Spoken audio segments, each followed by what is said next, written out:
Entonces, ok, empezamos entonces. Muy buenos días a todos. Hoy vamos a tener una nueva clase y va a ser un poco especial. Así como lo hicimos con el profe invitado desde Alemania, tenemos también un invitado de lujo.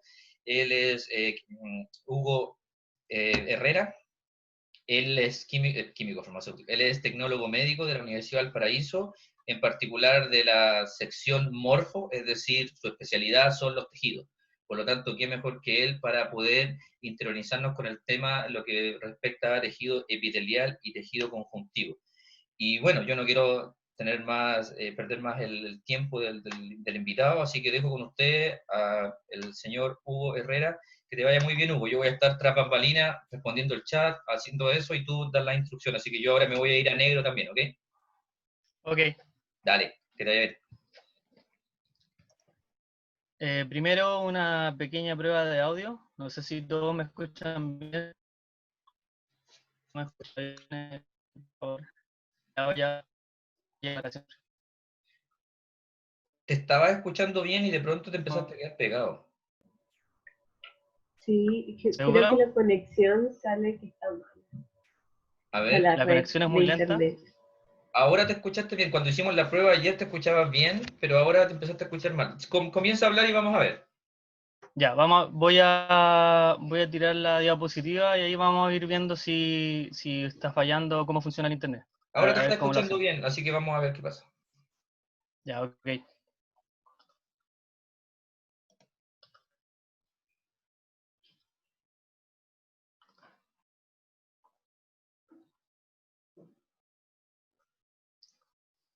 Entonces, vamos a comenzar. Como dijo Miguel, mi nombre es Hugo Herrera. Yo soy tecnólogo médico y acá en la presentación anoté el nombre de mi mención, que es un poco largo. Por lo general no me gusta mucho decirlo porque la gente no lo entiende mucho, pero esta vez creo que es atingente a esta clase. El nombre de mi mención es Morfofisiopatología y Citodiagnóstico. Es más que nada el estudio de los tejidos y las células, los froticelulares o células disgregadas. Quería comenzar esta clase preguntando si alguien ha tenido algún acercamiento a la histología. Alguien quizá estudió alguna otra carrera, se cambió de carrera o tuvo algún ramo de histología. Sí, ¿Alguno de ustedes? yo, ¿Sí? por lo Eh, menos acá tuvimos anatomía y tuvimos que hacer un trabajo de los tejidos. Sí, ok. Entonces, una ¿tienen relación. algún acercamiento? Sí, el profe nos pidió un trabajo de histología con los tipos de tejidos. Y creo que la prueba también puso imágenes histológicas y había que reconocer qué tipo de tejidos eran. Ya, qué bien. Porque ustedes son de primer año, ¿cierto? Sí, somos de primero. Ya, y están hablando del ramo anatomía. ¿Eso fue en anatomía? Sí, Ujú. Ya. Así no se enfrentan de lleno a toda la información que les tengo que presentar en este poco tiempo. Tengo que presentarles información sobre el tejido epitelial y conjuntivo, que es bastante de por sí. Entonces, yo lo que traté de hacer es tratar de resumir lo más posible y dejar la información que es un poco más importante para su carrera y para su desarrollo profesional. Traté como de enfocarme un poco más en ese aspecto. Pero les voy a pedir que como estamos en esta situación un poco extraña, por lo menos para mí, quizás ustedes ya se acostumbraron, como no sé, no los puedo ver las caras, no sé si están despiertos, durmiendo, que si tienen alguna pregunta, la hagan de inmediato y la vamos a tratar de ir respondiendo, para que así se haga un poco más dinámico, o quizás no sea como tan fome. ¿Qué les parece? Está bien, profe, Bien, sí, así gracias. hacemos las clases con el profe Miguel. ¿Sí? Ya. ¿Sí? Entonces,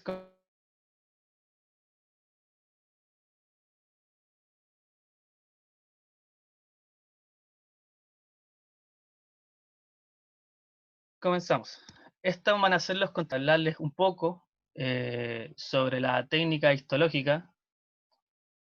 Voy a tener que comenzar también a hablarles sobre cómo se preparan los tejidos para que podamos estudiarlos. Vamos a hablar del tejido epitelial, las generalidades, la polaridad celular y la clasificación de los tejidos epiteliales.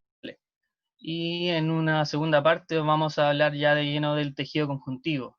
Lo mismo, algunas generalidades, la matriz extracelular, las células y la clasificación de los tejidos conjuntivos. Algunas cosas voy a tener que ir saltándomelas porque en honor al tiempo no voy a alcanzar. Pero ustedes pueden consultar cualquier libro de histología y básicamente todos los libros de histología dicen prácticamente lo mismo. Ahora, no sé si el profesor Miguel, yo le había comentado que yo ocupé un libro que es el ROS de histología. Tengo entendido que le iba a compartir un link, pero no estoy seguro. Miguel, no sé si... Bueno, eso lo veremos después. Vamos a comenzar. Entonces, ustedes hasta el momento lo que han hecho ha sido estudiar las células. Han estudiado los organelos y las moléculas que componen estos organelos. Quizás también algunas vías de señalización o un poco del... Pero dentro de los niveles de organización biológica, como ustedes recordarán, el siguiente nivel luego de organización biológica luego de la célula son los tejidos. ¿Y qué son los tejidos? Son un conjunto organizado de células que funcionan de forma colectiva. O sea, un montón de células del mismo tipo o de diferente tipo se organizan de tal manera que cumplen otra función que engloba la función individual de cada célula, pero también adquiere nuevas propiedades. Ahora, la disciplina que estudia los tejidos y que se encarga de preparar los tejidos se llama histología. Estudia tanto los tejidos animales como los tejidos vegetales. Ahora, ¿cuáles son los tejidos que componen el cuerpo humano? El cuerpo humano está compuesto principalmente por 4 tipos de tejidos. Tenemos el tejido epitelial, el tejido conjuntivo, el tejido muscular y el tejido nervioso. A grandes rasgos, estos 4 tejidos se componen de células y de matriz celular. Eso es lo más básico y general. Ahora, la separación de estos tejidos, de los tejidos del cuerpo humano en estas 4 clasificaciones es algo totalmente artificial. ¿A qué me refiero con esto? Que los tejidos no se encuentran separados unos de los otros. En el cuerpo humano se encuentran todos unidos y mezclados muchas veces. Por lo tanto, estos límites a veces no están muy claros. Pero se hace esta separación para poder estudiarlo, ya que se hace un poco más fácil. Ahora,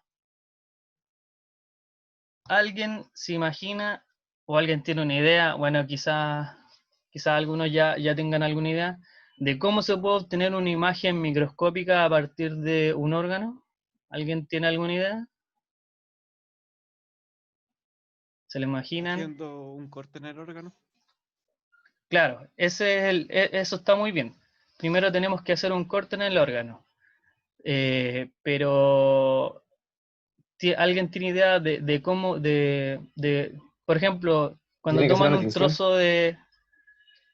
Claro, pero cuando toman ustedes un trozo de carne y tratan de cortarlo, ¿qué pasa? Cuando toman un bistec y tratan de hacer como cortes como muy finos con un cuchillo. Sale disparejo. ¿Se desarma? Sí, claro, se desarma, sale disparejo, se rompe la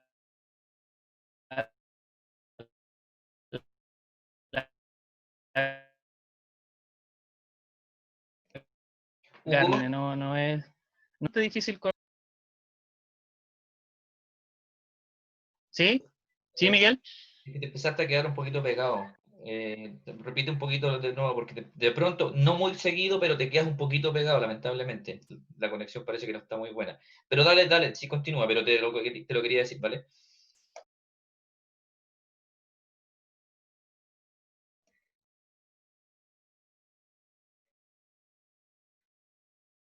De hecho, estás completamente pegado.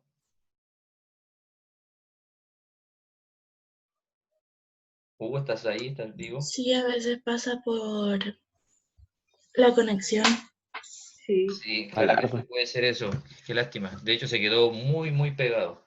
Le voy a escribir por WhatsApp porque no sé qué le pasó. Le vamos a pedir, yo creo que ingrese de nuevo, no lo sé. Se quedó totalmente congelado. Espérenme un segundo, por favor. Es que hay veces que se queda tan pegado que te saca de las reuniones a veces. Sí, salió, mire. Sí, salió, sí. Entra de nuevo. Bueno, no nos pasaba muy seguido, pero puede pasar. Nosotros lo probamos, por supuesto, con Alemania también lo probé un domingo y ayer con Hugo lo probamos en las 7, 8 de la noche y funcionó perfecto. Pero bueno, lamentablemente a veces la conexión puede fallar un poco. ¿Estás ahí, Hugo? ¿Me escuchas?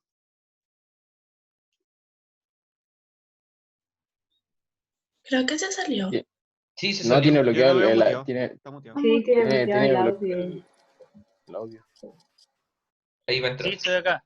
Ya Estoy acá. confirmo. Pero mira, ¿Tú tuviste que dame un salir? minuto para ver con otro internet Ya, y lo soluciono al tiro. ya no hay problema, dale. Solo un desliz. Sí, suele pasar, no te preocupes. Voy a estar ahí con los chiquillos por un momento. Ok. Dale, solucionalo ahí, veamos. Yo mientras tanto los chiquillos, bueno, ahora creo que ya están, hay más alumnos. Les llegó el correo para la prueba de mañana, ¿verdad? Todo bien. Sí, profe. Sí, profe, sí, yo. Ya. Sí, Todos, profe. todos recibieron, gracias, todos recibieron sus respectivas notas. Yo mandé correos personalmente ayer a las personas que había algún inconveniente con las pruebas. Todos están bien, ¿verdad? Nadie falta. Perfecto. Todo bien, ya, perfecto. No le debo nota a nadie. Bueno, la prueba finalmente yo la puse arbitrariamente a esa hora porque pedí que me mandaran un correo a más tardar el miércoles diciéndome finalmente si era viernes o sábado. Terminó el miércoles y como no me llegó nada, yo mandé el correo ayer, lo puse el sábado a las 2:30, para que lo sepan nada más. Esa fue la explicación. Como no me llegó correo, yo definí la hora y el día. ¿Ok? Ya, profe. Todo bien entonces. La prueba ya está lista, la tengo armada, me falta hacer unos pequeños detalles, pero estamos listos. Cuando quieras, Hugo, me avisas. Ya parece que como que se anduvo regularizando el internet, creo. ¿Se escucha ahora mejor? Sí, si de Sí, pronto te escuchas bien y a veces te quedas pegado, no todo el rato, pero te empezaste y al último te pegaste por siempre. Ya, dale, Ya, te dejamos. sí, te decía que cuando ocurra eso, tú me avisas y yo repito lo que acabo de decir, no Sí, tengo ningún problema. dale, te dejo ahora. Entonces, les mencionaba, estábamos hablando sobre cómo obtener una imagen microscópica a partir de un órgano. Digamos que cortar un tejido que está vivo es demasiado difícil, el tejido se rompe, uno no puede hacer un corte preciso, etc. Entonces, cómo uno hace para preparar una imagen microscópica a partir de un órgano? Mediante lo que se llama la técnica histológica. La técnica histológica son una serie de pasos en los que uno toma un trozo de tejido y lo lleva a una imagen como la que aparece ahí abajo en la diapositiva.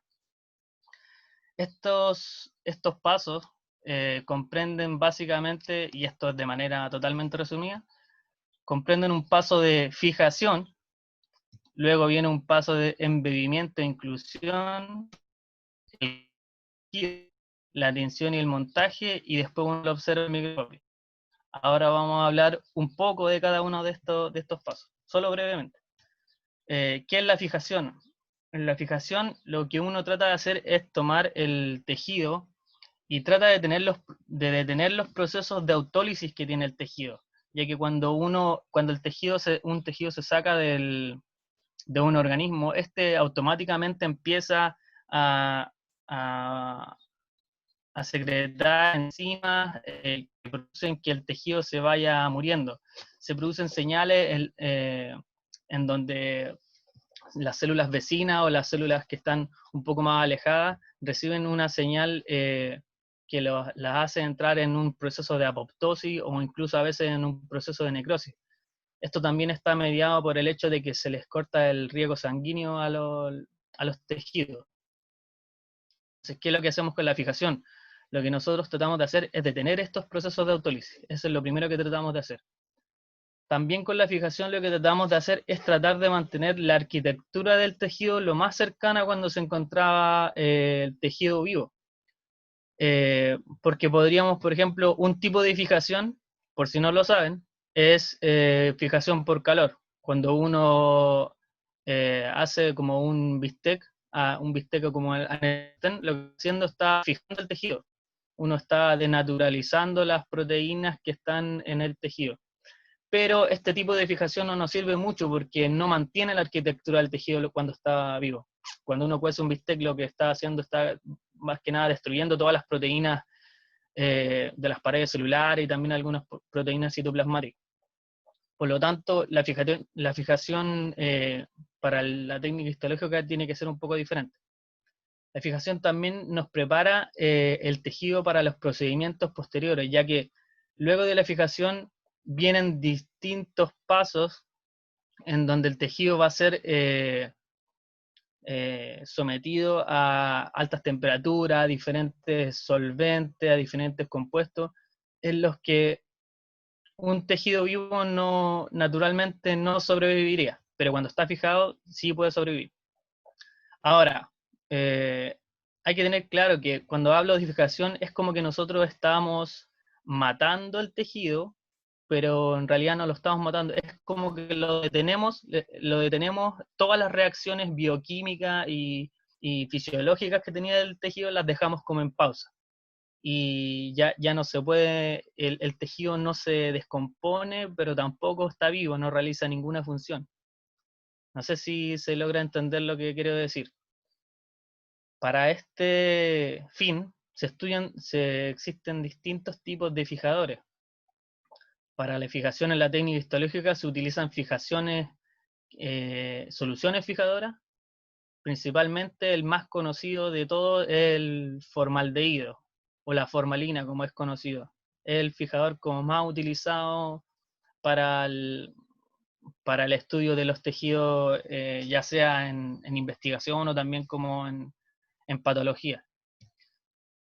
Luego de algunos pasos que me salté, obviamente, pero no valía la pena mencionarlo, lo que queremos nosotros llegar es que este tejido sea incluido en un medio que me permita cortarlo, pero cortarlo en láminas muy finas. ¿Qué es lo que se hace en el embebimiento y la inclusión? Se reemplaza todo el agua que tenía el tejido por una solución de hidrocarburos saturados. Nosotros habitualmente le llamamos parafina, pero no tiene mucho que ver con la parafina que uno compra para calentar la casa. Son hidrocarburos mezclados con algunos plásticos que me dan esta consistencia como de una cera de vela. Es como esa es la consistencia que tiene ese taco de parafina. Acá en esta foto que les coloqué acá, se ven varios tacos de parafina que tienen tejido dentro. Entonces, el siguiente paso es el corte. Y lo que nosotros necesitamos hacer es realizar cortes, pero muy finos. ¿Qué tan finos? De entre 1 a 10 micrómetros de grosor. ¿Cuánto es eso? Un micrómetro son 0,001 milímetros. Por lo tanto, es algo demasiado delgado, muy delgado. Con un cuchillo, con cualquier cuchillo normal, no se pueden realizar cortes de ese tipo. Y tampoco vamos a tener la fineza como para poder realizar un corte paralelo o un corte que me salga derecho. Entonces, ¿qué hacemos en estos casos? Nos ayudamos con una máquina especial que se llama micrótomo. Este micrótomo bueno, acá en la imagen se puede ver cómo está puesto el taco de parafina, uno la hace funcionar y va saliendo una cinta. Si ustedes quieren saber más de este proceso, igual en YouTube hay varios videos, es súper fácil, uno coloca técnica histológica y sale todos estos pasos explicados. El siguiente paso, luego, bueno, también de otros pasos entre medio que me voy saltando, es teñir este tejido, esta laminita de tejido que yo obtuve del micrótomo.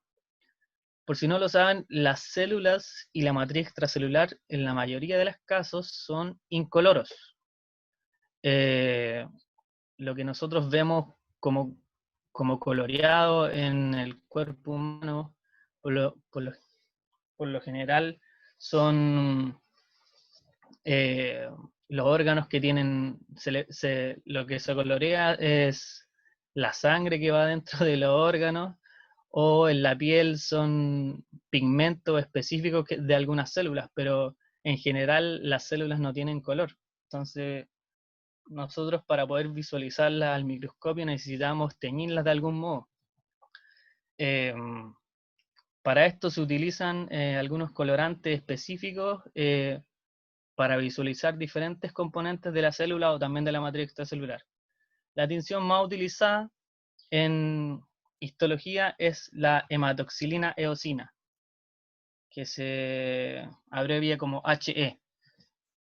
Esta tinción tiñe los núcleos de todas las células de un color púrpura y el citoplasma y la matriz extracelular como de un color rosa o como un poco más, un púrpura un poco más claro. Vamos a ir viendo durante la presentación distintas imágenes. Cuando la tinción utilizada no sea la hematoxilina eosina, yo se los voy a mencionar cuando corresponda el caso. Ahora, nosotros, ¿por qué le coloco esta imagen de un microscopio? Imagino que en algún momento ustedes van a tener algún práctico, van a tener alguna clase sobre un poco más técnica utilizada en biología molecular, biología celular. Pero lo que quería resaltar de esta imagen es que el microscopio, principalmente el microscopio óptico, utiliza principalmente dos tipos de aumento. Tenemos un aumento en los objetivos, que es este como revólver que tiene acá el microscopio. Cada uno de estos objetivos tiene distintos aumentos. Por lo general el aumento sale escrito acá en el objetivo. Acá solamente se ve un 40, que imagino que debe ser el aumento de este objetivo. Y los oculares, que es por donde uno mira, también tienen otro aumento, que por lo general el aumento es de 10 veces. 10x significa 10 veces, 40x, 40 veces, y así sucesivamente. Por lo tanto, cuando yo estoy viendo una imagen, estoy viendo una imagen microscópica, acá un portaobjeto con una preparación histológica. Lo que yo estoy viendo una imagen aumentada, por ejemplo, 40 veces por un objetivo y luego 10 veces por un ocular. Es así que cuando yo quiero saber la cantidad de aumento que tiene una imagen que estoy mirando, debo simplemente multiplicar las dos, el aumento del ocular y también el aumento del objetivo. Si estoy viendo por un objetivo de 4x, multiplico 4 por 10 y me da un aumento de 40 veces el aumento de la imagen. ¿Por qué les explico esto? Porque en las imágenes que tengo puestas en la presentación sale este aumento. Entonces es para que ustedes más o menos se imaginen cuántas veces está aumentada la imagen con respecto a la imagen verdadera. Dicho todo eso, lo último que tengo que mencionar sobre la técnica histológica es que la técnica histológica lo que hace es tomar una imagen tridimensional y la convierte en una imagen bidimensional. Esto quiere decir que dependiendo de donde yo haga el corte de la preparación, voy a tener distintas imágenes bidimensionales. Por ejemplo, acá en esta naranja, si yo corto la parte, es un ejemplo muy, muy bueno, si corto la parte de arriba o corto la parte del lado, voy a tener distintas imágenes. Lo que tengo que tener en claro es que estoy viendo una estructura en 3 dimensiones. Acá me hacen el símil entre la naranja y un glomérulo, que si lo obtengo imágenes cortes en diferentes planos de este glomérulo voy a tener diferentes imágenes, pero estoy en todos los casos viendo el mismo glomérulo. Ok, dicho eso, vamos a comenzar ya con el tejido epitelial, ya de lleno. Generalidades del tejido epitelial. Bueno, el tejido epitelial es el tejido que recubre todas las superficies externas y las cavidades internas cerradas del cuerpo. ¿A qué me refiero con esto? Me refiero a superficies externas a la piel y las cavidades internas, como por ejemplo todo el tubo digestivo, el intestino delgado, grueso, también los pulmones, los conductos de algunas glándulas y también el lumen de los vasos sanguíneos. El tejido epitelial también forma la porción secretora de las glándulas. Esto lo vamos a ver un poco más adelante, ahí lo van a entender. Y también las células epiteliales cumplen funciones también receptoras, pero son células epiteliales que están especializadas. Acá en esta imagen, por ejemplo, podemos ver lo que yo les mencionaba.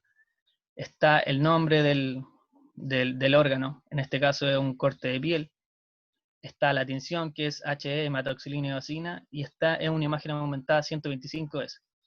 Acá el tejido epitelial es donde muestra la flechita. El resto de lo que se ve blanco es tejido conectivo. En esta otra imagen de un conducto de una glándula sudorípara, la flechita es lo que me muestra el tejido epitelial. El resto, lo que aparece de color blanco, también es tejido conectivo o conjuntivo.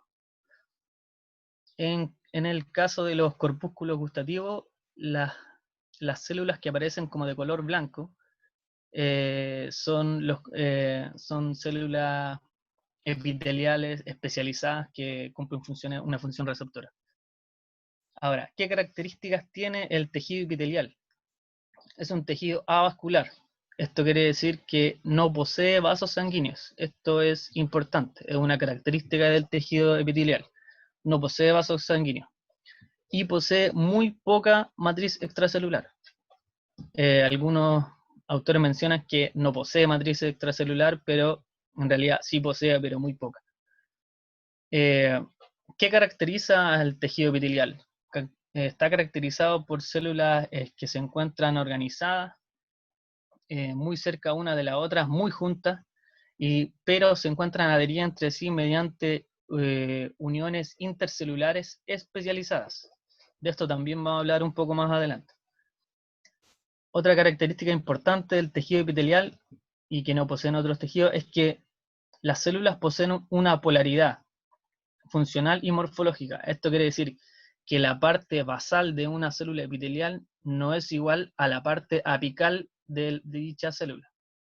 ¿A qué me refiero con apical? Es la parte apical de una célula es la que da hacia la luz de un conducto o un tubo. Por ejemplo, la parte apical de un vaso sanguíneo es la que da hacia adentro del vaso sanguíneo. La parte apical de una célula del tubo digestivo es la que da hacia adentro del tubo digestivo, etc. Y otra característica que tienen las células epiteliales, o los epitelios, es que la superficie basal de los epitelios se apoya sobre una membrana basal. Esta también es una característica muy importante de los epitelios. Acá en esta imagen que les puse, tenemos un corte de piel en donde se realizó una técnica especial llamada PAS, en conjunto con hematoxilina eosina, y donde en esta barra como de color un poco más magenta, rosado, se puede observar la presencia muy clara de la membrana basal. Ahora, ¿qué funciones cumple el epitelio, el tejido epitelial? Cumple diversas funciones. Por ejemplo, tenemos que cumple la función de secreción. Acá tenemos una imagen histológica de una pared del píloro, que es una sección del estómago, en donde se pueden evidenciar las glándulas pilóricas secretoras de moco. El estómago, además de moco, secreta el ácido clorhídrico, si no me equivoco, y algunas otras enzimas que van a empezar a digerir el alimento. Acá es un poco difícil mirar la fotografía, pero este borde como unos cepillos, un diente, corresponde al tejido epitelial. Solamente ese borde. Pero este borde es el que está en contacto con el que está hacia la luz del órgano, en este caso el estómago. Y es un epitelio secretor. Secreta sustancias que van a intervenir con los nutrientes que uno ingresa en el cuerpo. También, otra función muy importante que cumple el epitelio, una función de absorción. Acá tenemos una vellosidad intestinal, donde se ven los enterocitos o las células epiteliales del intestino y las células caliciformes. Acá en el intestino son los enterocitos los que son los encargados de absorber todos los nutrientes que ingresan al cuerpo en forma de alimento. Ustedes, como recordarán, o no sé si ya han visto un poco, los nutrientes deben ser, por lo menos las proteínas no son absorbidas así como en forma de proteína, sino que se rompen en trozos más pequeños, se rompen a los aminoácidos, y son estos aminoácidos los que uno absorbe a través de la mucosa intestinal. Y así los otros macronutrientes también. Otra función muy importante que tenemos, que cumplen los epitelios, es de la protección mecánica de las capas subyacentes de estos epitelios. Por ejemplo, acá tenemos un epitelio, un epitelio estratificado plano de una pared vaginal que está protegiendo la capa mucosa de esta pared.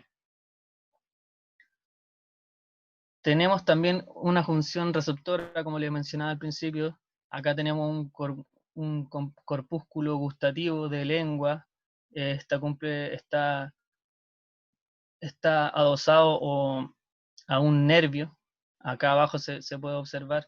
O sea, no se nota muy bien por la tinción, pero los epitelios que tienen alguna función receptora siempre están adheridos a células nerviosas.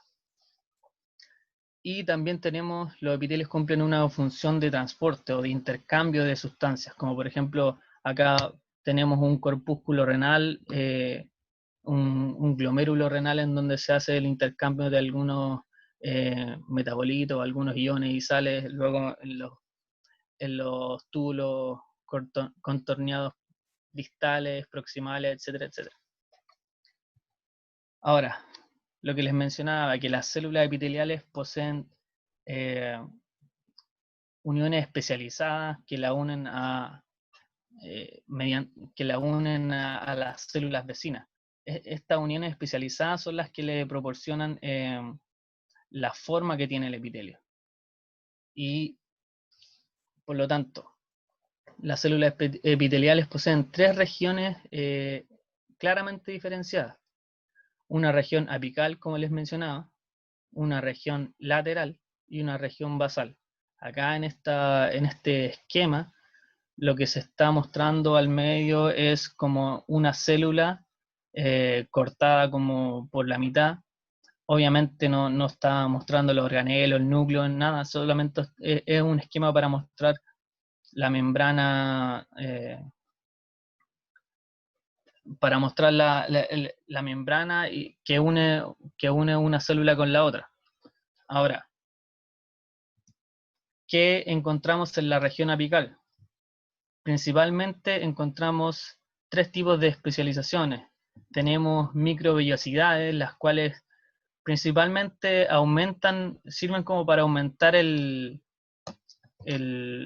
área de absorción de nutrientes. Por ejemplo, en esta foto tenemos la microvellosidad de una célula intestinal. Fíjense bien que esta es una fotografía de una microscopía electrónica, no es una preparación histológica común y corriente, porque el aumento ya son 20.000 veces a la imagen real. ¿Qué otra cosa tenemos en la región apical de algunas células? Tenemos estereocilios. Los estereocilios cumplen una función sensorial y mecanorreceptora. Por ejemplo, tenemos los estereocilios del epitelio sensorial del oído interno, acá en esta otra microscopía electrónica, pero esta vez es una microscopía electrónica de barrido. Es un poco diferente. Y tenemos también en la región apical la presencia de cilios.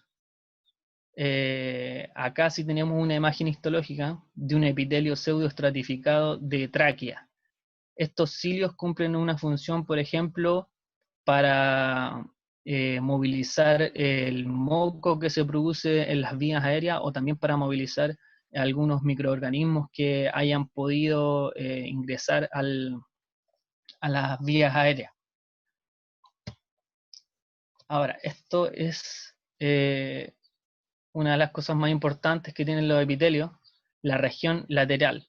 Las especializaciones que se encuentran en la región lateral de las células epiteliales. Tenemos 4 tipos de especializaciones. Esto no es necesario que se lo aprendan, ni tampoco que se lo sepan de memoria, es para que lo sepan. Esto tiene una razón de ser. Primero les voy a explicar un poco. En la región lateral primero tenemos uniones ocluyentes, que son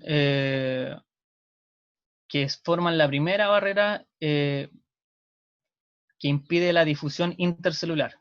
Por lo tanto, esta es la primera barrera que tenemos que separa el medio externo con el medio interno del cuerpo. Si ya sabíamos que los epitelios eran las primeras células que se enfrentan con el medio externo, ya sea mediante la absorción o mediante la protección del resto de los tejidos, pero esta separación físico-química que nos hace las uniones ocluyentes es debido a estas uniones de proteínas. Son filamentos de proteínas de transmembrana que se unen en el espacio extracelular.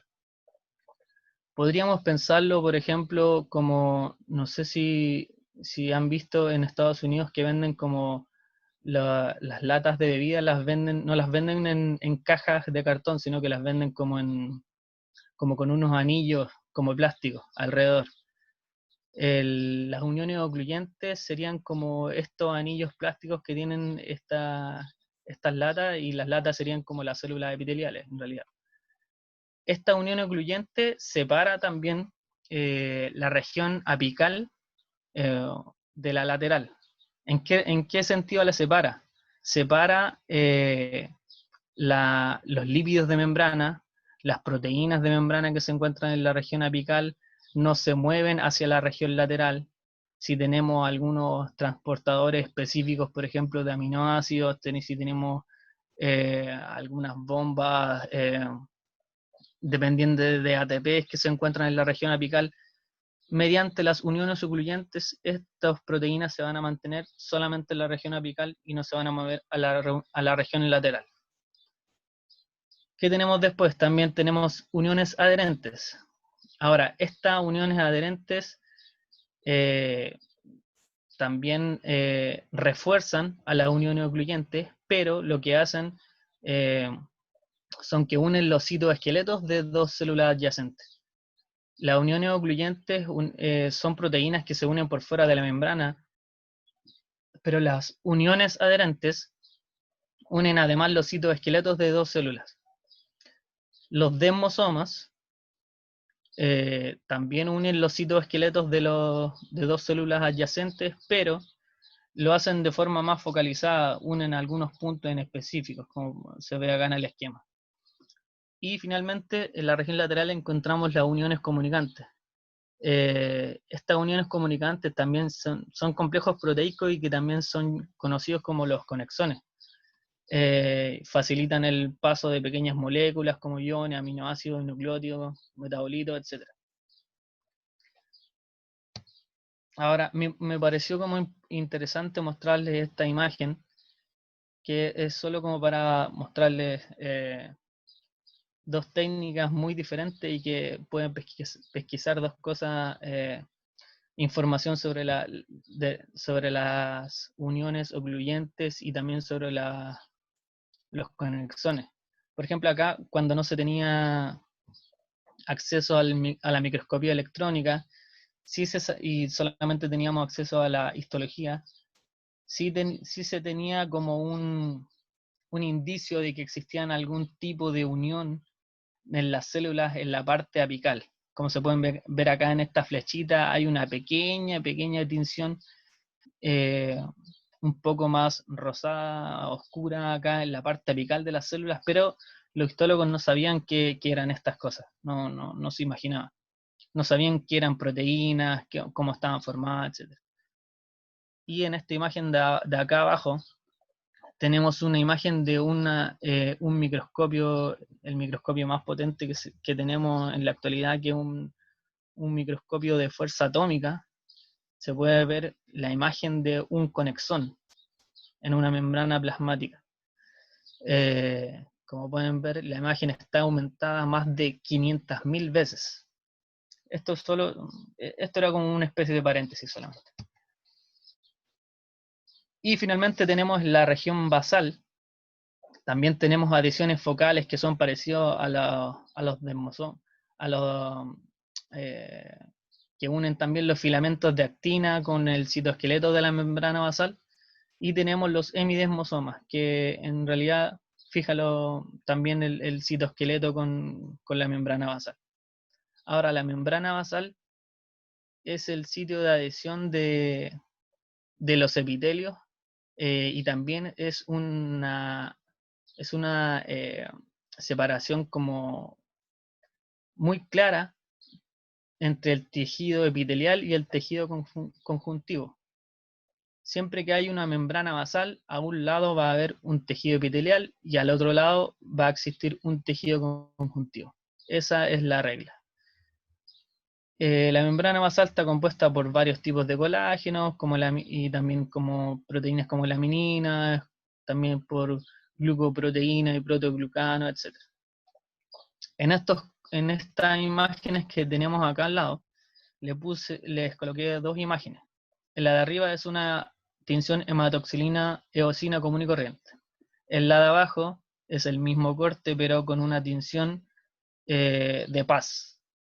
La tinción de paz lo que me va a permitir es que me tiñe las membranas basales y también algunas sustancias mucoides.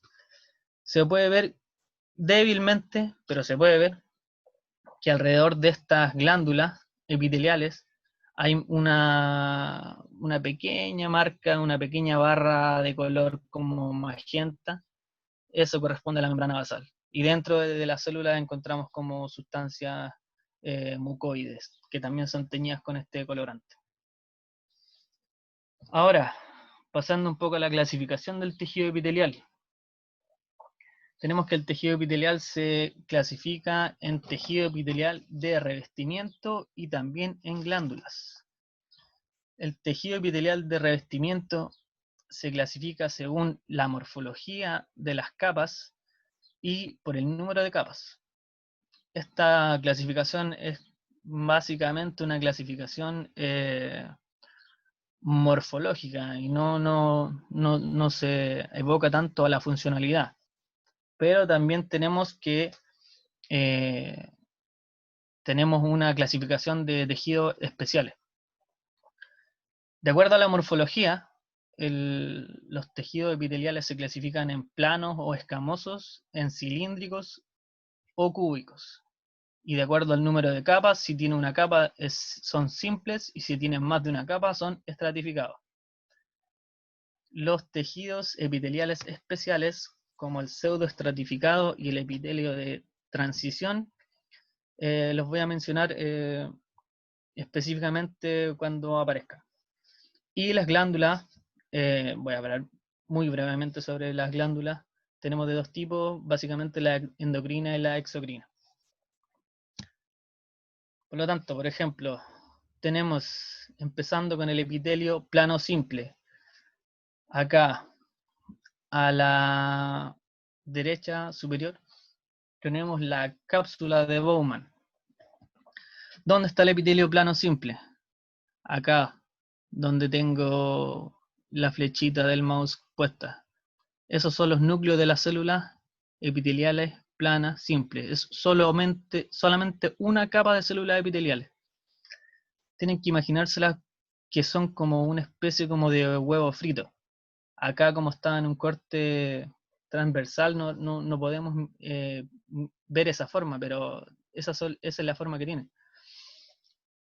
Y como se evidencia, por ejemplo, un mesenterio, que es una sola capa de tejido epitelial que recubre algunas vísceras en el cuerpo humano. Pero esta vez lo que estamos viendo las células vistas desde arriba. Acá la estamos viendo como cortada por la mitad de lado, y acá la estamos viendo de arriba. Y acá se puede ver como la forma como de huevo frito que tienen. Ahí eso negro que aparece son los núcleos. Esa N representa núcleo. Tenemos también el epitelio cúbico simple. Acá tenemos un epitelio de los bronquiolos pulmonares.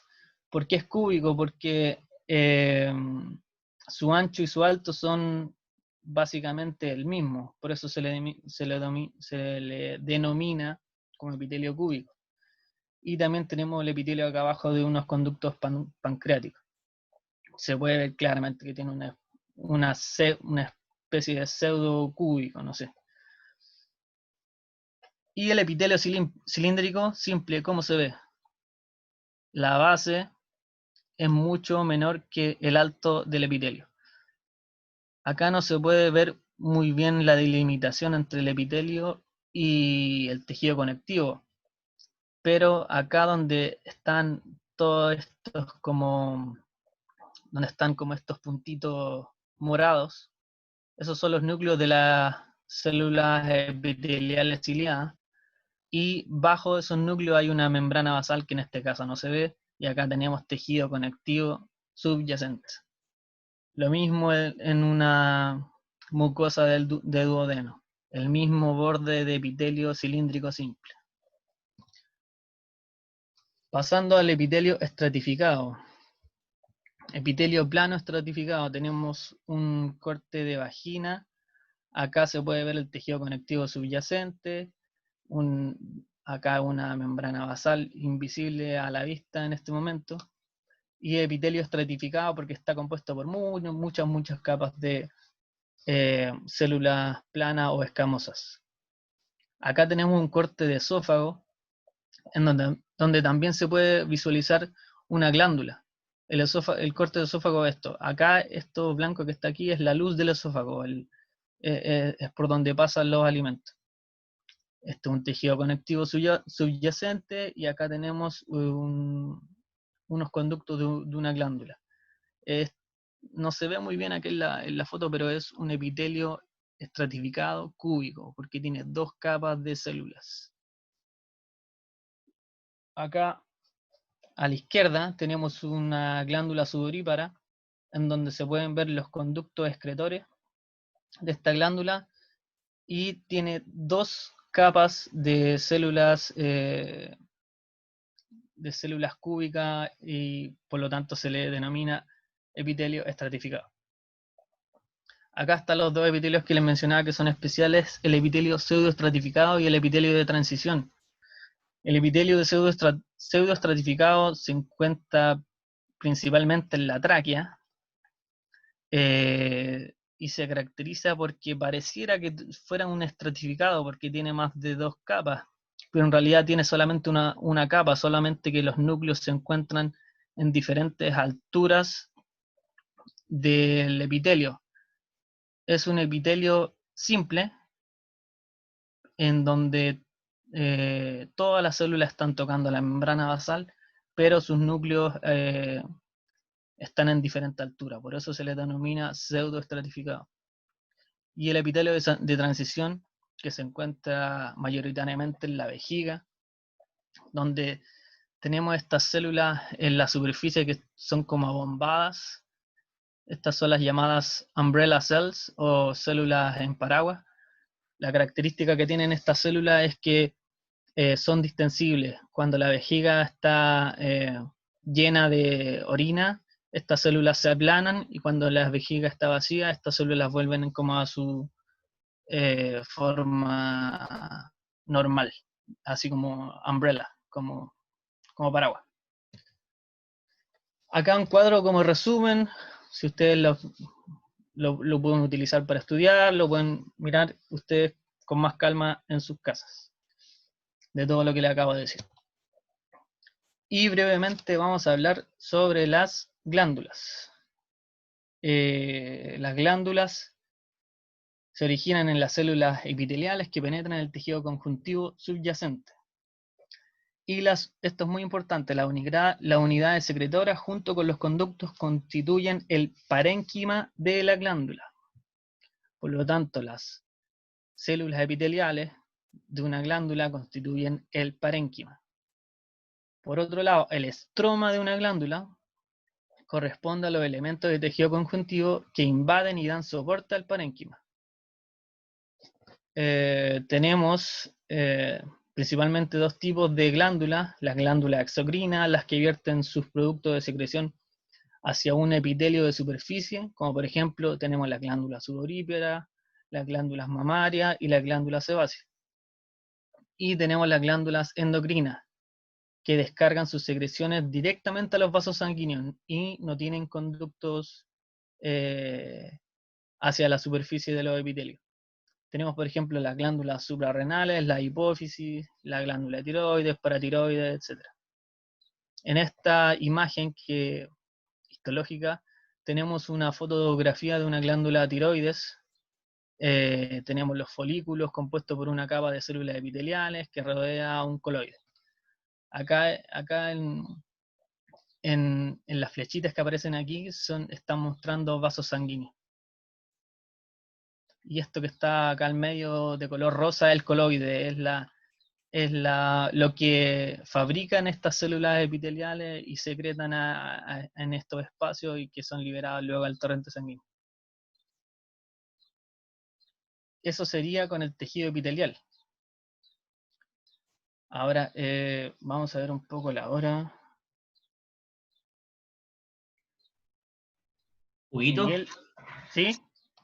Bueno, la hora, obviamente tú ya me habías dicho que ibas a hacer un descanso. ¿Hay una pregunta que llegó acá por el chat? De seguro ella no tiene a lo mejor micrófono, y preguntan, ¿qué es el parénquima, por favor? Ah, ok. Mira, esto es como, por ejemplo, es una denominación que se ocupa bastante en anatomía. No sé si lo han escuchado. Cuando le hablan como del parénquima el parénquima del riñón, el parénquima del hígado, el parénquima de los pulmones, no sé. Cuando yo hablo de parénquima, me refiero a las unidades secretoras o a las células que realizan la función de ese órgano. Por ejemplo, el parénquima renal lo constituyen las nefronas, los túbulos contorneados, etc. El parénquima del hígado son básicamente los hepatocitos, los conductos biliares, etc. Por otro lado, ¿por qué se le llama parénquima? Y se le llama parénquima para diferenciarlo del estroma. El parénquima y el estroma son cosas que están muy relacionadas. El estroma es el tejido conectivo o el tejido conjuntivo que sostiene todas estas unidades secretoras y que cumplen la función de la glándula.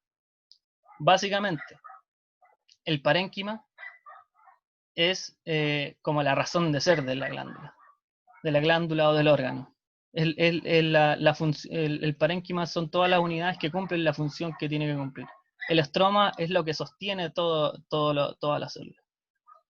Eso es como un poco una definición como un poco más anatómica, más que histológica, pero básicamente es eso.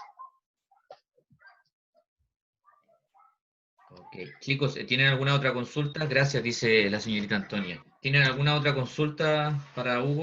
¿O porque vamos a hacer un pequeño descanso de unos 5 o 10 minutos para continuar con lo que corresponde?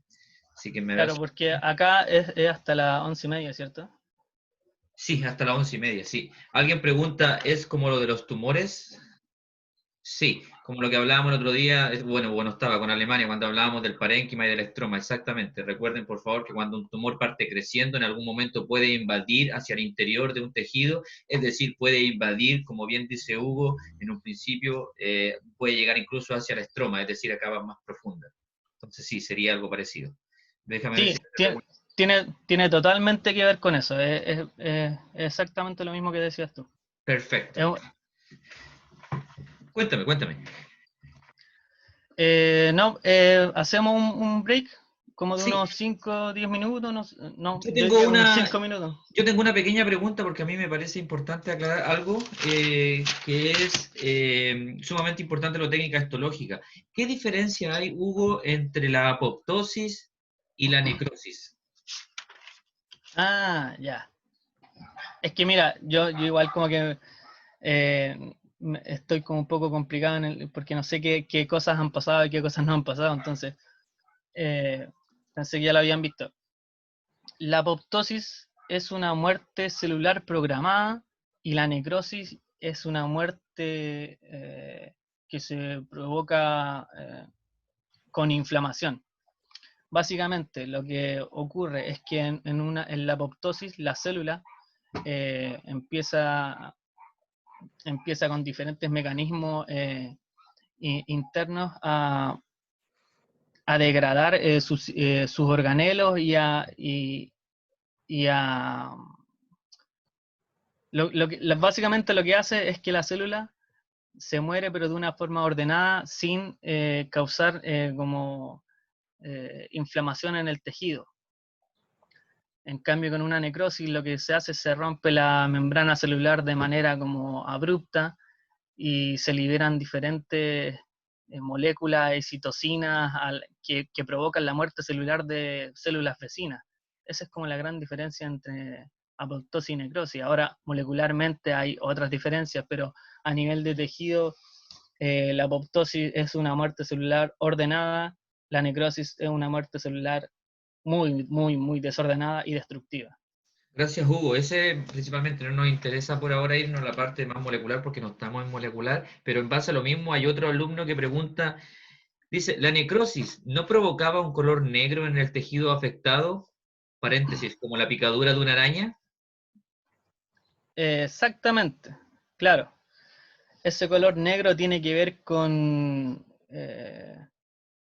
mira, como con cuando se produce la necrosis, obviamente también hay inflamación, y la inflamación atrae como a diferentes células del sistema inmunitario. Estas células igual tratan de controlar toda esta muerte, tratan de fagocitar las células que se están muriendo, etcétera, pero no lo logran. Ese color negro ya corresponde como a un tejido totalmente muerto, desvitalizado, y muchas veces gangrenoso. ¿A qué me refiero con gangrenoso? Con ya como la colonización de microorganismos. Eso es bastante peligroso, pero un tejido necrótico es un tejido muerto. Ese tejido no se puede salvar, ese tejido tiene que ser extirpado, o si no la necrosis se puede seguir extendiendo. cuando existe una picadura de una araña, por ejemplo la araña de rincón, es muy frecuente que ocurra necrosis, entonces se tiene que sacar, si no se controla rápidamente, se puede extenderse y usualmente se tienen que sacar esos trozos de tejidos necróticos. El tejido necrótico no puede quedar ahí porque sigue emitiendo señales de necrosis al resto del cuerpo. No sé si se entiende, pero es como es como un reservorio de moléculas proinflamatorias que va a seguir inflamando el cuerpo, va a seguir produciendo necrosis, etc. Sí, Hugo, no te preocupes, quedó claro y creo que, bueno, en honor al tiempo, vamos a tomar un pequeño descanso, diría yo de 5 minutos, ir al baño, estirar el cuerpo, porque el tejido conjuntivo, ambos sabemos, Hugo, que es bastante incluso más extenso que el epitelial. Y lamentablemente después Sí, tenemos la clase a las 12 con los otros chicos y antes hay que grabarla, así que tomemos 5 minutos, ir al baño, estirar el cuerpo y nosotros continuamos. Lo mismo para los alumnos, ¿ok? ok. Vamos Ya. nos vemos al ratito, chiquillos, 5 minutitos, nos vemos, Hugo. Nos vemos. Después de una pequeña pausa de 5 minutitos, dejo con usted nuevamente a Hugo, aprovechenlo, y yo obviamente voy a estar tras bambalinas chequeando, como saben ya, las preguntas y todo lo que quieran. Me voy a ir a esconder. Ok, entonces ahora seguimos con la segunda parte, que es el tejido conjuntivo. Nuevamente, generalidades del tejido conjuntivo. Al contrario del tejido epitelial, este se compone de pocas células, pero se compone de mucha matriz extracelular. También al contrario del tejido epitelial. Las mismas células fabrican su propia matriz extracelular. Así como en general, el tejido conjuntivo proporciona un soporte estructural y metabólico a todos los demás tejidos del cuerpo. Se encuentra delimitado también por las membranas basales de los epitelios, como se los había mencionado, y por otra parte, por las láminas basales de las células musculares y también las células de sostén de los nervios. Por lo tanto, ahí hay una pequeña delimitación que podríamos tener en cuanto a la separación de un tejido con otro. Pero como les dije, un tejido donde empieza y comienza otro tejido tampoco no tiene mucho sentido, porque los órganos están compuestos de diferentes tipos de tejidos. El tejido conectivo también posee vasos sanguíneos, al contrario del tejido epitelial que no poseía vasos sanguíneos. ¿Por qué posee vasos sanguíneos? Porque en el tejido conjuntivo o conectivo es donde se realiza el intercambio de nutrientes y también de los desechos entre los tejidos y la circulación o el resto del cuerpo. El tejido conjuntivo es el que va a nutrir al tejido epitelial.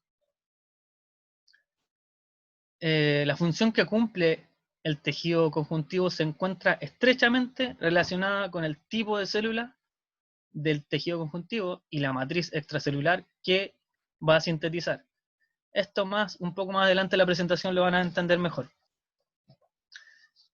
Por lo tanto, ¿qué funciones tiene el tejido conjuntivo? Principalmente, el más importante, que es un soporte estructural para todos los demás tejidos. Funciona como un medio de intercambio de nutrientes, desechos, metabolitos, migración para otras células, etc.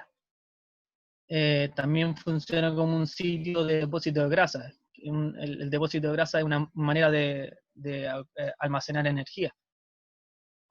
Y es el sitio principal en donde se realizan las funciones de defensa y protección del organismo en frente a microorganismos. Acá en esta imagen tenemos una imagen de un tejido conjuntivo. Esto es una glándula mamaria. Acá se puede ver al medio los conductos de la glándula mamaria compuestas de tejido epitelial, epitelio cúbico estratificado, y alrededor de la glándula mamaria, de estos conductos, tenemos el tejido conjuntivo que está rodeando y sosteniendo estos conductos. Esta es una tensión especial que se llama tricrómico de Masson, no es una hematoxilina de Masson. Ahora, ¿cuáles son los componentes en general, los componentes que tienen todos los tejidos conjuntivos? Los tejidos conjuntivos es muy importante la matriz extracelular, ya que el tipo de matriz extracelular le va a dar la función y el nombre principalmente al tipo de tejido conjuntivo que se va a estudiar. Y la matriz extracelular tiene dos componentes principales. Principalmente son las fibras, que estas pueden ser fibras colágenas, elásticas o reticulares. Y el otro componente es la sustancia fundamental, que está compuesta de glucosaminoglucanos, proteoglucanos y proteínas de adhesión o glucoproteínas de adhesión. Es lo mismo. El otro componente de del tejido conjuntivo y que fabrica la matriz extracelular son las células. ¿Qué tipos de células encontramos? Encontramos células de tipo estables y células transitorias. Ahora, vamos a comenzar muy rápidamente. En la matriz extracelular encontramos las fibras. El componente más importante de todo el tejido conectivo son las fibras colágenas. Y es el componente más abundante del tejido conjuntivo. De hecho, si mal no recuerdo, la proteína, el colágeno es la proteína más abundante del cuerpo humano. Las fibras colágenas son las que proporcionan a los tejidos la resistencia a las fuerzas de tensión. Esto es muy importante. Tienen una naturaleza proteica. Están formadas por proteínas, por lo tanto por aminoácidos, por cadenas de aminoácidos, etc. Y son sintetizadas por los fibroblastos. Ahora, en esta imagen se puede ver que una molécula de colágeno se compone de una triple hélice de polipéptidos.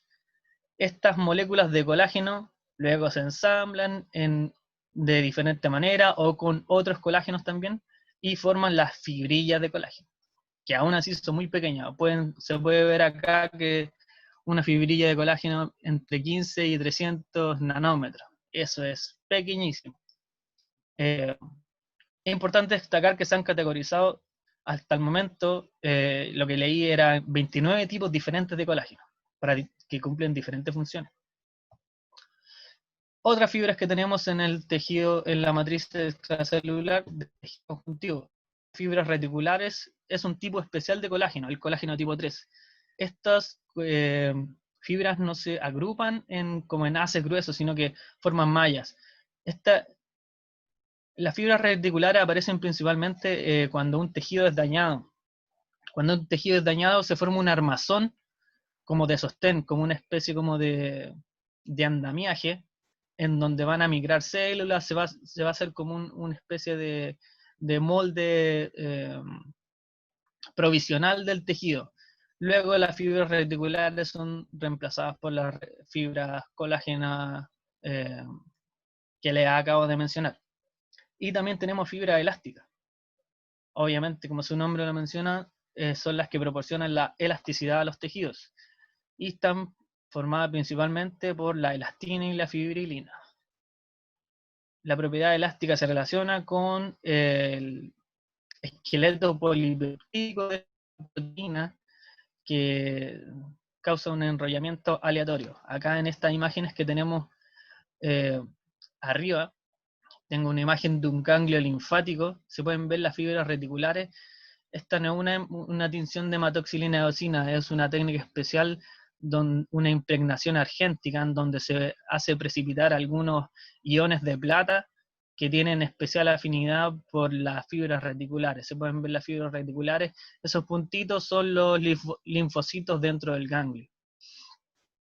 Y acá abajo, en otra técnica especial, la técnica de Bikers, se pueden ver las fibras elásticas en una arteria elástica, una arteria de gran tamaño, así por ejemplo, no sé, algo así como la arteria aorta, etc. El otro componente de la matriz extracelular del tejido conectivo es la sustancia fundamental. Acá tenemos los glucosaminoglucanos, principalmente, que son polisacáridos. Esto lo pueden leer después en su casa. Lo importante que sepan de los glucosaminoglucanos es que tienen carga negativa. y por lo tanto atraen a cationes de sodio y esto a su vez atraen moléculas de agua. ¿Qué hace esto? Provoca que la matriz extracelular se encuentre muy hidratada. Esta hidratación permite, además de resistir a las fuerzas de compresión al tejido conjuntivo, también permite que se forme como el ambiente idóneo para el intercambio de moléculas y también para la migración celular. Esto es bastante importante, es una característica fundamental del tejido conjuntivo. Acá una lista de los glucosaminoglucanos, se las coloqué por si la quieren consultar, no es necesario que se la aprendan, ni siquiera yo me la sé. Ahora, los otros componentes de la sustancia fundamental son los proteoglucanos y las glucoproteínas de adhesión. Muy brevemente, los proteoglucanos es un centro proteico. Acá se puede ver, por ejemplo, el agrecano, esta vara como azul es el centro proteico, y a este centro proteico están unidos glucosaminoglucanos. Estas como fideitos que aparecen acá son los glucosaminoglucanos unidos al centro proteico. Esto se llama proteoglucano.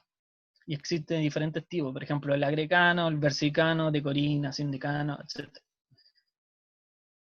Y tenemos el otro componente de la sustancia fundamental, son las glucoproteínas de adhesión, que son las que permiten básicamente que las células se puedan adherir a la matriz extracelular, ya sea como a las fibras, como a los proteoglucanos. Acá tenemos nombradas varias proteínas de adhesión como la fibronectina, la laminina, osteopontina, etc. Lo mismo, un cuadro que muestra los diferentes proteoglucanos y las glucoproteínas de adhesión. No es necesario que se lo aprendan, solo por si necesitan consultarlo. Ahora pasando al siguiente componente de la matriz extracelular, o sea, al siguiente componente del tejido conjuntivo, tenemos las células. Tenemos de dos tipos en el tejido conjuntivo, células estables y células transitorias. Dentro de las células estables tenemos los fibroblastos, condrocitos, osteocitos, macrófagos, adipocitos, mastocitos y células madres mesenquimáticas. Creo que ustedes tienen una clase en algún momento de células madres, ahí van a conocer un poco más de las células madres mesenquimáticas. Y también tenemos células transitorias.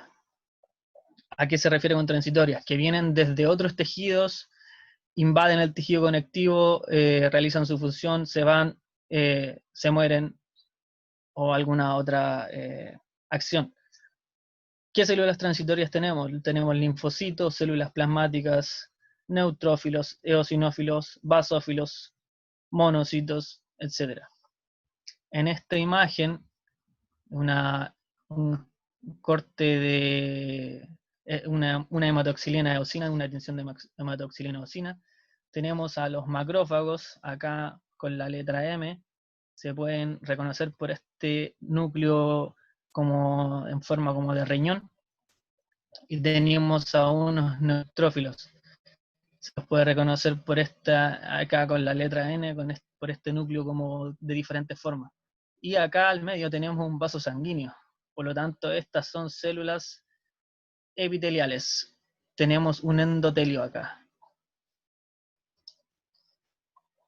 Como son muchas células y tenemos poco tiempo, no les voy a poder alcanzar a hablar de todas, así que voy a hablar como de las más importantes, que a mi parecer son las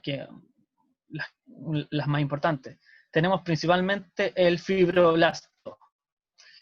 El fibroblasto es la célula encargada de sintetizar las fibras colágenas, las fibras reticulares y las fibras elásticas. Y también sintetizan los hidratos de carbono complejos de la sustancia fundamental, los glucosaminoglucanos, algunos proteoglucanos, etc. El fibroblasto es la célula del tejido conectivo per se. Es la célula más importante del tejido conectivo. Ahora, en algunos autores indican que los distintos tipos de tejidos conectivos el fibroblasto es la misma célula del fibroblasto, solamente que se especializa o se diferencia a distintos linajes. Pero eso lo pueden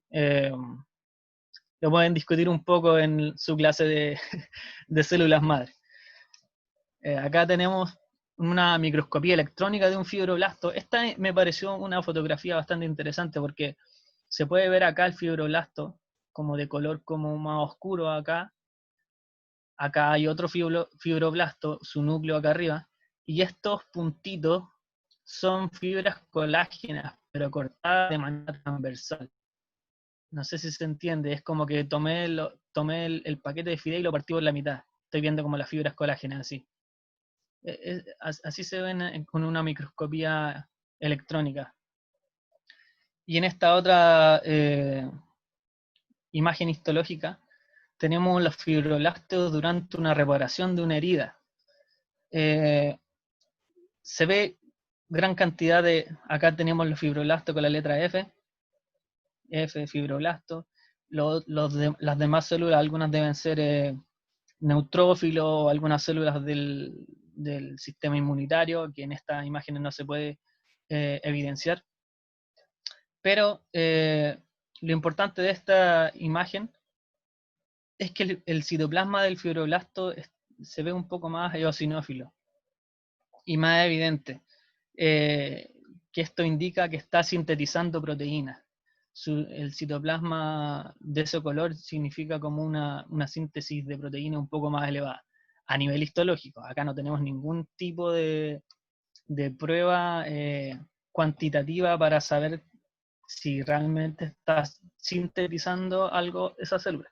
Es solamente lo que se ve.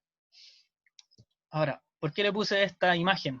Esta imagen también son fibroblastos, pero estos son fibroblastos vivos, en cultivo. Esta es otra técnica totalmente diferente a la histología. En el cultivo celular uno lo que trata de hacer es cultivar células de manera artificial en el laboratorio y se ven de la siguiente manera. Acá se puede ver claramente que no tienen color, apenas se ven. Esto está visto con un microscopio de contraste de fase para aumentar un poco el contorno de la célula. Cada una de estas líneas es un fibroblasto. ¿Por qué le puse esta imagen? Tampoco es importante que se la aprendan ni nada. Se las puse porque acá esta imagen y este texto de acá al lado explica un poco la síntesis del colágeno. El colágeno comienza obviamente con la transcripción de un gen. Se sintetiza un ARN mensajero, el cual va a ser transcribido, después traducido a proteína. Esta proteína va a tener distintos tipos de cambios dentro del retículo endoplasmático rugoso, luego va a ser transportada al Golgi y va a ser exocitada al exterior. Y en el exterior va a sufrir otros cambios extra y se va a formar la fibrilla de colágeno. Lo importante de esta imagen, y que es por lo que la coloqué, es para que entiendan que el colágeno se sintetiza a partir de un ARN mensajero y es sintetizada por los fibroblastos. Más adelante van a entender un poco mejor por qué coloqué esta imagen. La segunda célula que considero que es muy importante son los macrófagos, porque son las células fagocíticas derivadas de los... son las células como fagocíticas como por excelencia, cumplen también funciones secretoras y también presentan los antígenos a los linfocitos T. Acá ustedes pueden leer esto un poco con más calma en sus casas. Yo les voy a pasar la presentación. El tejido conectivo también se clasifica en tejido embrionario, tejido adulto y tejido especializado. En honor al tiempo nos vamos a saltar el tejido embrionario, les voy a hablar un poco del adulto y un poco sobre el especializado, porque esto da para largo. Entonces, en el tejido conjuntivo adulto se clasifica en tejido conjuntivo laxo, en denso irregular y denso regular. El tejido laxo posee una gran cantidad de células y pocas fibras colágeno. El tejido denso posee gran cantidad de fibras y pocas células. Y el tejido denso irregular, las fibras se organizan en haces orientados en diversas direcciones, y en el denso regular, las fibras se organizan de una manera especial. Todas las fibras se disponen en haces paralelos. Acá en una fotografía de piel, una microfotografía de piel, podemos diferenciar acá en color café, arriba está el epitelio, y acá abajo tenemos muy pobremente diferenciado un epitelio, o sea, un tejido conjuntivo laxo, con más células, menos fibras, y un tejido conectivo denso, donde apenas se ven núcleos celulares. Los núcleos en esta foto se ven de color como café, debido a la tinción que se llama Van Gieson. Acá tenemos otra microfotografía de una glándula mamaria, epitelio glandular, tejido conectivo laxo y tejido conectivo denso. Acá tenemos tejido conectivo denso regular.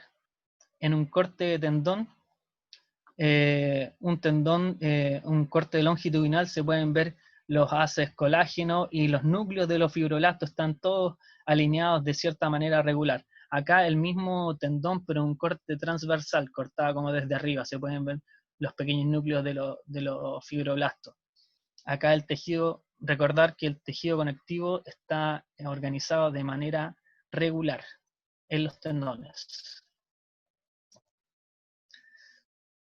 Vamos a hablar brevemente de dos tejidos conectivos especializados. Tenemos el tejido cartilaginoso, que es un tejido avascular, es muy flexible y resistente a la compresión, y la matriz extracelular está sintetizada por una célula especial que se llama condrocito. Es una matriz muy hidratada, ya que el del 60 al 80% del peso neto del cartílago corresponde a agua intercelular, y tenemos de tres tipos: cartílago hialino, elástico y fibroso. Se diferencian principalmente en el tipo de colágeno que los compone. El cartílago hialino se compone de colágeno tipo 2, el elástico de tipo 2 y de fibras elásticas, y el fibroso de distintas proporciones de colágeno tipo 1 y tipo 2.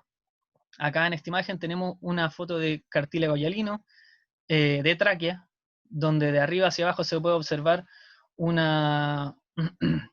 tejido conectivo denso. Esta P es por pericondrio, una parte del cartílago hialino. Tenemos también, acá se pueden ver los condrocitos en sus grupos isógenos. Los condrocitos se encuentran dentro de estas llamadas como lagunas, y son las que van a secretar la matriz extracelular. Como pueden ver, se encuentran bastante separados unos de otros porque secretan matriz extracelular alrededor de ellos, y luego se quedan atrapados en esta matriz extracelular. Acá otras dos fotografías, una de cartílago elástico con una técnica de Orserina, cartílago elástico principalmente de epiglotis, y una microfotografía de fibrocartílago de un disco intervertebral. El fibrocartílago es mucho más duro y menos hidratado y denso que los otros dos tipos de cartílago. Y para un poco ir finalizando, el tejido conjuntivo especializado, el otro conjuntivo especializado que merece la pena revisar un poco es el tejido óseo, porque el tejido óseo sí es un tejido vascular, por lo tanto posee vasos sanguíneos. Y la característica que tiene es que la matriz extracelular se encuentra muy mineralizada. Es un tejido muy duro, y por lo tanto, por esta misma dureza es la que le permite, la que le proporciona sus capacidades de sostén y de protección. Esta mineralización está formada por cristales de hidroxiapatita, que son fosfatos de calcio. Por lo tanto, también sirve como sitio de almacenamiento de calcio. Y por lo tanto, el hueso es un órgano que puede mantener la homeostasis del calcio, el calcio en el cuerpo. el principal componente estructural también del hueso es el colágeno tipo 1. Esto es importante. Y también cabe mencionar que el hueso por lo general los huesos largos, en su cavidad, tienen una cavidad central que se llama cavidad medular, y esta cavidad medular alberga a otro órgano muy importante que se llama la médula ósea, que es donde se van a generar todas las células sanguíneas de nuestro cuerpo. Por lo tanto, podríamos pensar que en el hueso más como en un órgano que en un tejido inerte. El hueso tiene células, diferentes células, tiene células osteoprogenitoras, osteoblastos, osteocitos y osteoclastos.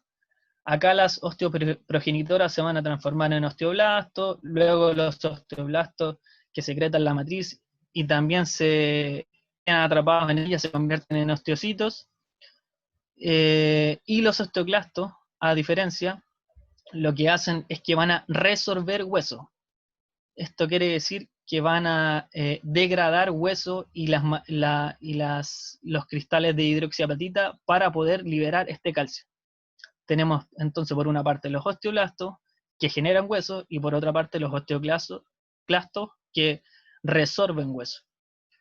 Esto obviamente tiene que estar en equilibrio o si no se generan patologías. Ahora, una microfotografía de una superficie articular de un hueso largo. Acá arriba se puede ver claramente cartílago articular y alino. Y abajo vemos hueso compacto. Acá la RC muestra sitios de resorción ósea. Acá principalmente encontramos osteoclasto. Al aumento que estamos mirando 178 veces, no podemos observar los osteoclastos, ni tampoco mucho los osteocitos, pero sí se ven como sus lagunas en las que han quedado atrapados. Ahora, eso es como todo al respecto con el tejido conectivo. Obviamente hay mucha más información que me la tuve que saltar o pasarla muy rápido, pero quería aprovechar como este momento final como para hacerle un pequeño test o hacerle algunas preguntas. ¿Qué les parece? ¿Ya? Pues. ¿Alguien conoce alguno de estos productos? Sí, el de Ustedes bajito está en que mi van a casa. hacer Gelicar, hidrolágeno 10 o estas cremitas de L'Oreal. Es importante que ustedes sepan esto porque ustedes como son o van a ser futuros químicos farmacéuticos, ustedes no solo van a estar ahí como en la parte asistencial o en la parte como en farmacia, también quizá alguno se dedique como a la investigación, uno nunca sabe. Entonces, ¿alguien sabe para qué sirve, por ejemplo, el Gelicar o el hidrolágeno Q10? ¿Para qué lo publicitan? ¿Alguien? ¿No? Creo que hay alguna que sirve para después de las quemaduras. ¿Ya? ¿Sí? Es que mi prima chica se quemó la mano y le tuvieron que hacer como una operación en la mano y después usó una de estas cremas, pero no sé cuál. Ya. Ah, pero no sabes si fue esta. Esta es como más como de belleza y como de belleza nocturna o etcétera. Sí, Quizá usó algo más cicatrizante o de sí, otra y índole. aparte usó una de estas porque reconozco, o sea, como que me acuerdo de la caja, pero no precisamente de cuál es una de las dos que están así de la rosada o la celeste, pero no sé cuál fue. Ya. Ok. Mire, yo les voy a explicar. Gelicar, hidrolágeno Q10, específicamente el Gelicar es colágeno hidrolizado.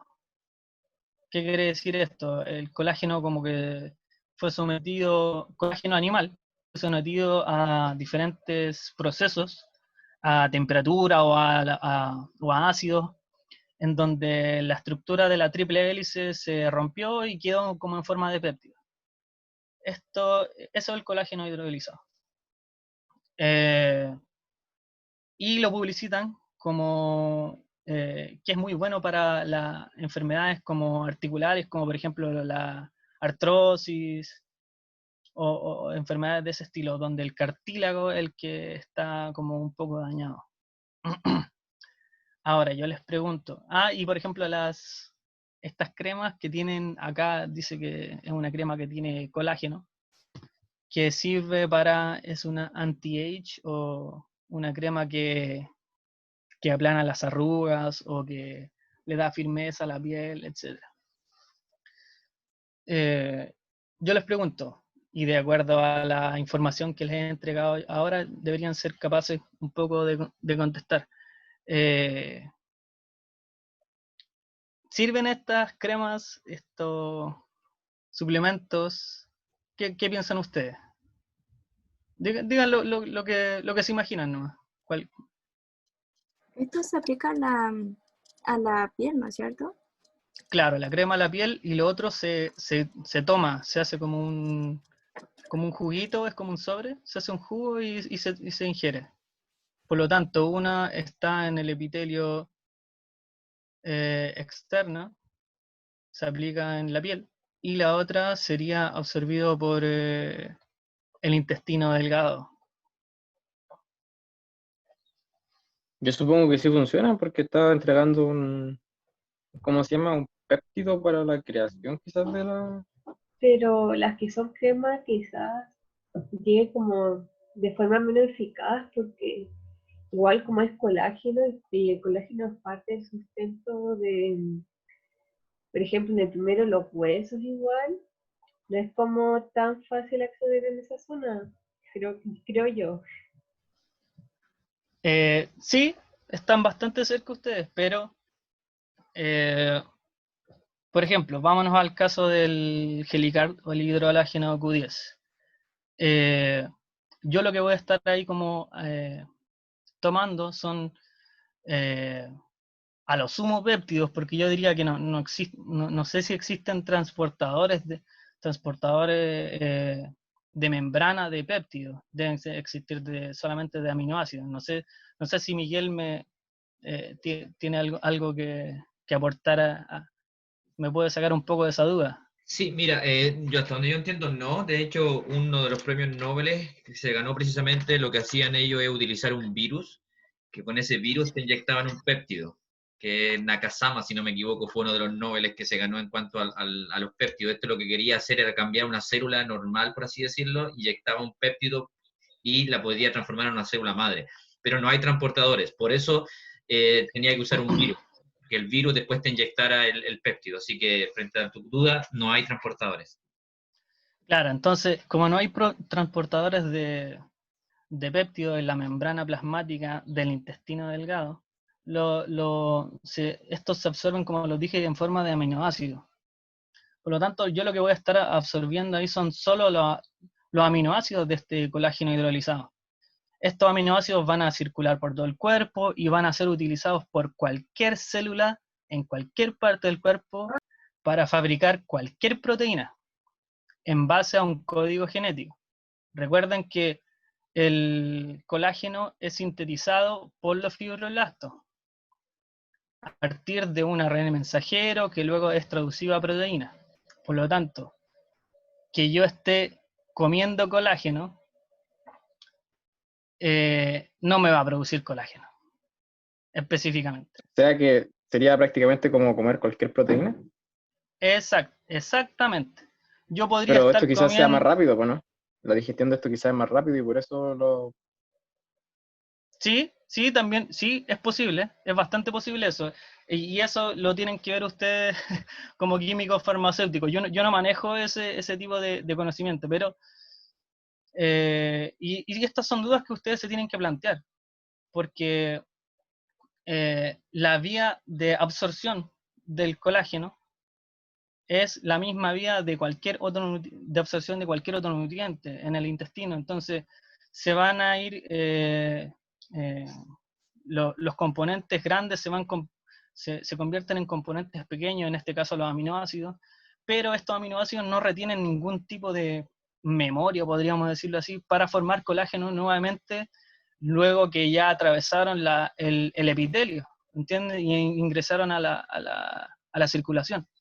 Van a ser utilizados como bloques para fabricar ya sea colágeno o cualquier otra proteína, ya sean proteínas de transmembrana, proteínas de señalización, cualquier tipo de proteínas que necesiten esos aminoácidos. Lo mismo sucede algo parecido con estas cremas. No sé si se los mencioné, pero la piel tiene la piel es muy impermeable, debido a estas uniones ocluyentes que les mencioné, es muy difícil que atraviese una sustancia la piel por entre medio de la célula. Por lo tanto, tiene que atravesar la célula, tiene que ser absorbida por la célula. Y una molécula de ese tamaño como el colágeno es muy difícil que atraviese la membrana plasmática, así como por osmosis, podríamos decirlo así. Hay algunas moléculas muy pequeñas, el agua, algunos iones que atraviesan entre medio de la célula, entre esta unión ocluyente y todo esto, estas uniones que existían entre las células epiteliales. Por lo tanto, conclusión. No estafaron todo este tiempo. Es una vil mentira las cremas. Tienen que tener Ya cuidado. sabemos que no tenemos que comprar crema. No vamos a hacer crema. No. Ustedes como químicos farmacéuticos necesitan conocer las vías de absorción de los medicamentos. Por eso, ese es como el ejercicio que les quiero dejar, que les quería presentar con esto para finalizar la clase. Así que eso es básicamente toda la clase. Si quieren obtener más información, en el texto de histología de Ross, que el profesor Miguel se los va a compartir, no sé, en el aula o no sé en qué lugar. Y si quieren consultar el capítulo de tejido epitelial y conjuntivo, pueden obtener más información. Ahora, si tienen alguna pregunta extra, háganla ahora o callen para siempre.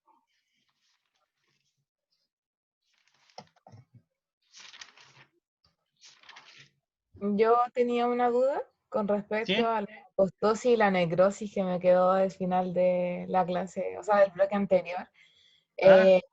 Como la apostosis es una muerte celular programada, ¿cómo, qué, así como hay células que programan ese proceso? En realidad son señales. Mira, a ver, las células, dentro de la célula hay muchas vías de señalización. Una vía de señalización comienza con una señal, por ejemplo, en la membrana plasmática. Una molécula se une a un receptor en la membrana que provoca un cambio conformacional dentro de la célula, que activa otras proteínas, activa segundos mensajeros, y estas señales se van transmitiendo a otros lugares que, por lo general, llegan hasta el núcleo de la célula y hacen que se transcriban genes, que a su vez hacen que se transcriban ARN mensajeros, se convierten en proteínas, etc. Pero la apoptosis, por lo general, es una respuesta, como decía, es una muerte celular programada, pero que se produce por señales como dentro de la misma célula, ¿me entiendes? Sí. Es que no me quiero meter tanto en la biología molecular, porque si no... Ahora entendí, gracias. Por ¿entiendes? ejemplo, las quemaduras de sol serían una apoptosis de las células.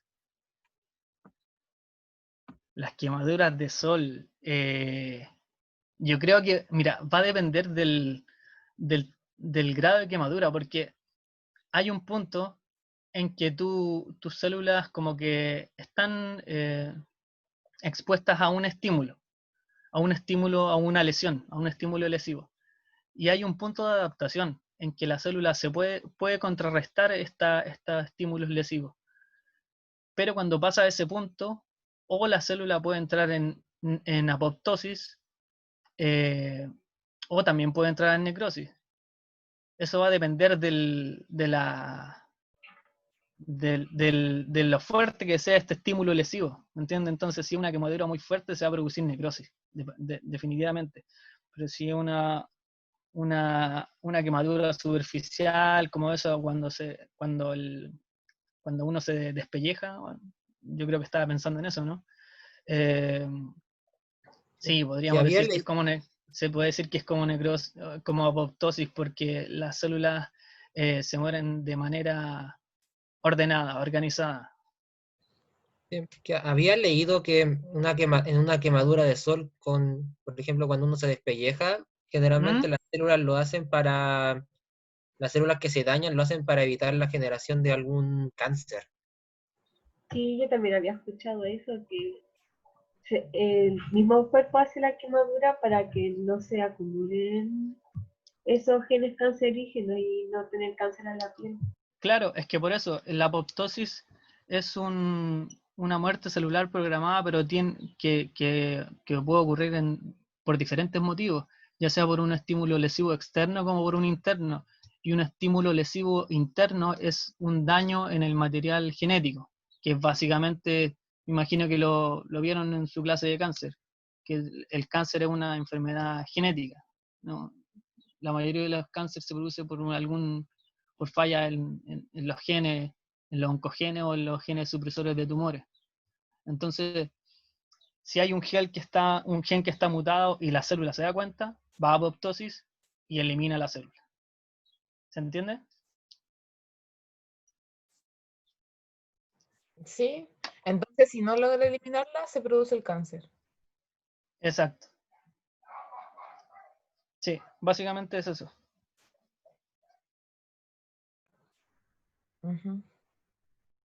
Profe Miguel tiene el micrófono apagado. Lo siento, gracias. Ahora lo aprendí. Estaba Lamentablemente, hablando como ustedes saben que tenemos la clase con los chicos que vienen, vamos a tener que dejar hasta acá. Les pido un favor, sí, yo tengo que grabar esta clase y lamentablemente mientras se está grabando va a tomar como 20 o 25 minutos. ¿Les pueden decir a los chicos de la clase que viene que vamos a tener que partir un poquito desfasados, por favor? Ustedes yo sé que tienen contacto. Por favor, porque Sí, como nosotros lo avisamos. estoy grabando esta clase para subírsela a ustedes, no me deja el computador, tengo entendido seguir usándolo al unísono, ¿ok? Ya, profe. Bueno, chiquillos, Hugo, primero que todo te agradecemos que hayas estado. La verdad es que es un placer tenerte acá. Tú eres especialista en el área morfo, como se pudieron dar cuenta, la cantidad de detalles y de expertise que tú manejas. ¿Quién mejor que un tecnólogo médico para hablar de morfo o de histología? Así que te agradecemos de antemano tu tiempo, tu amabilidad, tu clase y como le dijiste a los chicos, tú me vas a enviar la presentación a mí, posteriormente yo la voy a subir como de costumbre y también les voy a subir el libro para que los chiquillos estudien. Ahora, bueno, lamentablemente como les digo, vamos a tener que despedirnos y nos vemos nosotros, Hugo, como en 20 minutos más. Bueno, yo te hablo por WhatsApp, ¿ok? Bueno, chiquillos, que estén muy bien entonces, nos vemos al ratito. Avísenle por favor a la sección 2 que va a haber un pequeño desfase y le explican por qué en corto. Gracias, chiquillos. Chaito. Profe, ya. Chao, profe. Chao, gracias. Chao, profe, que estén Chao, bien. profe. Vale. Chao, que estén bien. Gracias a todos, chaito. Ya, amiga, entonces tú